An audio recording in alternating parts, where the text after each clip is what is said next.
So for the second part of this trilogy, we'll look at the ICA, which is the gap analysis.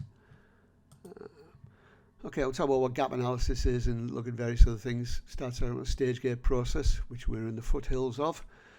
I'll look at creative thinking and then finish up by talking about mapping techniques to identify gaps. Okay, so what is gap analysis? We'll do a full session on this later. Basically, it is a review of where we are now, where we want to be, and the steps we need to take to achieve our goals. Gap analysis is widely used. Lots of organisations do lots of gap analysis for lots of different reasons. We're focusing on a specific application. Our desired state is to successfully launch a new food product. The current state is the nature of the existing market for similar products. Our action plan is based on an understanding of our product, competitors, the market, and potential consumers. I'll just reiterate the submission details as mentioned for week 8. 1,500 words. This is again an overview of the whole stage gate process. You'll cover this in much more detail in new product development semester 2. We're at the discovery stage. You need to propose an innovative product to get past stage 1, the idea screen. If it's not innovative, it will be rejected at this stage. You'll have to go away and think about it again. Then these are things you'll need to understand, the factors you'll need to investigate with respect to your products. There'll be lectures and workshops on all of these throughout the course of the module. This is what we need to do. Okay, so this is a summary, I guess.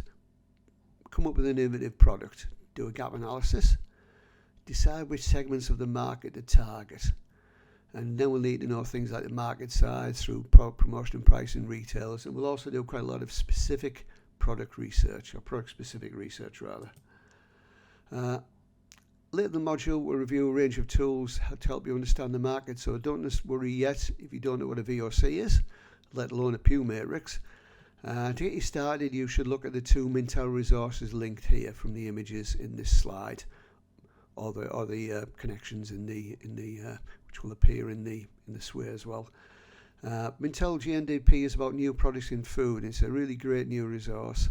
Mintel Academic contains lots of information about markets. There's also some very good non-academic resources, such as New Food Magazine, which is very useful at seeing what innovative food products are coming to market. It's also pretty good on food packaging as well. Okay, stage gate. As I mentioned, we're only going to be doing the foothills of this. There's lots of good material, including some YouTube videos, which are worth a look at in the stage gate process. Check them out for more details. Basically, it's a structured way of managing product development. There are several red diamonds there, which are proceed cancel decisions at key stages. If a product doesn't meet specific criteria, development will be stopped. This is a good thing. It saves money and resources. As mentioned, we're at stage 1, the idea screen. Most ideas die early in the process. This is a good thing. As the process continues, your costs increase, other staff involvement increases. You might be involved in supermarkets and other outside parties as well. So the costs of failure become high. So it's good to get rid of the stuff which isn't going to work early in the process. As I mentioned, there's lots of stuff associated which you'll cover in a little bit more detail in this module, because we will be developing a resource for the open book exam in the other assessment based on stage gate. We'll also be covering it in new product development semester 2. So this paper is a good read on small-scale product development. For the purposes of this exercise, we are assuming you are developing a new product for a relatively small company.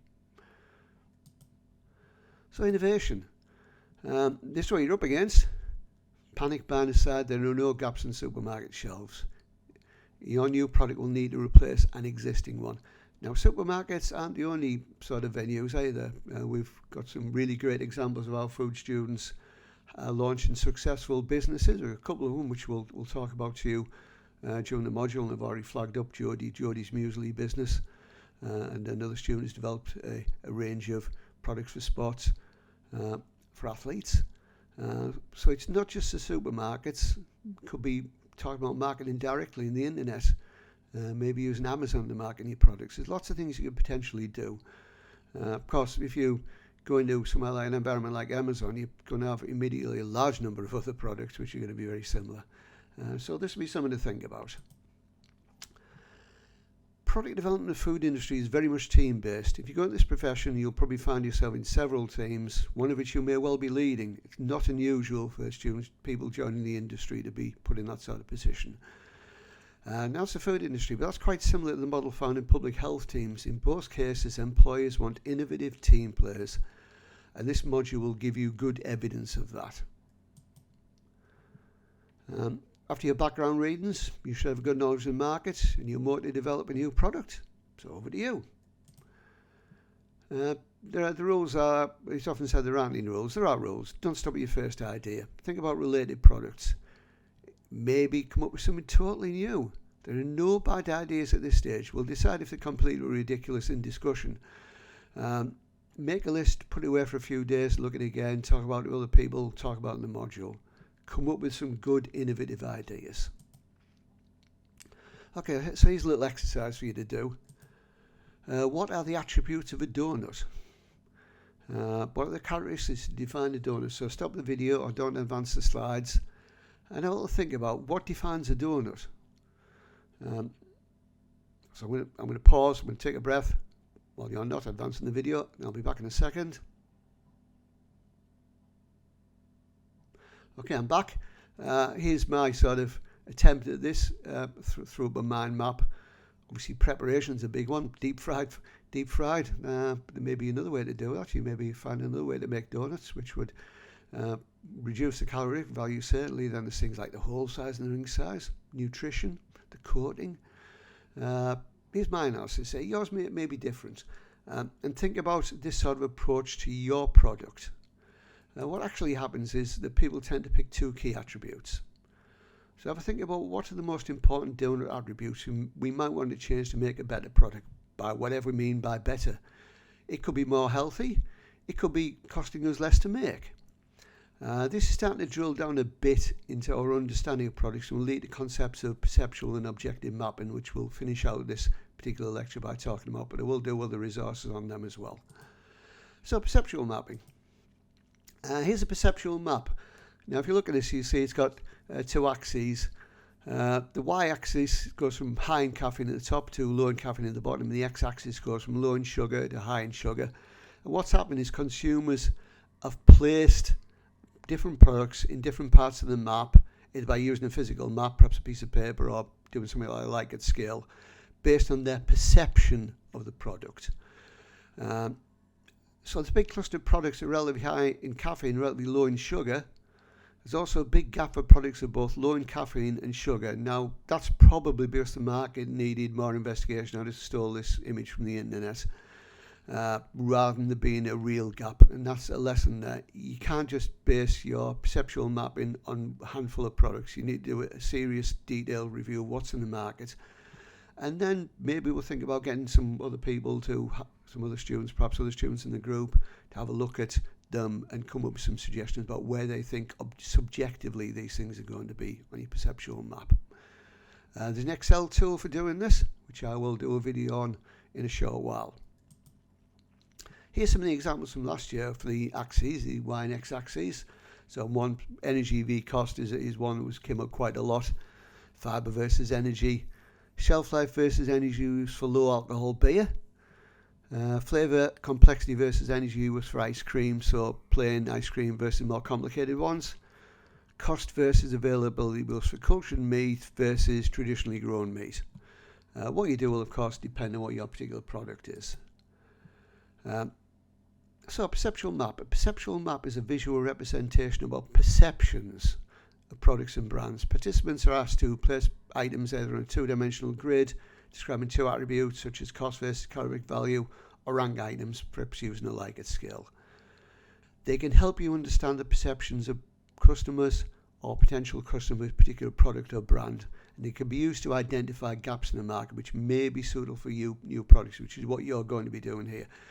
Now this thing only has four products on it, which is nothing like enough. It's for burgers, it's for burger outlets, and there's certainly more than four.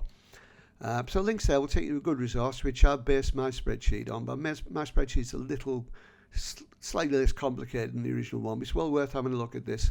It's some good resources on perceptual mapping in general. So a very broad outline of the process. You get your people together and you ask them to rank them in the way we've just talked. A subjective ranking. Then we're analysing the Excel resource.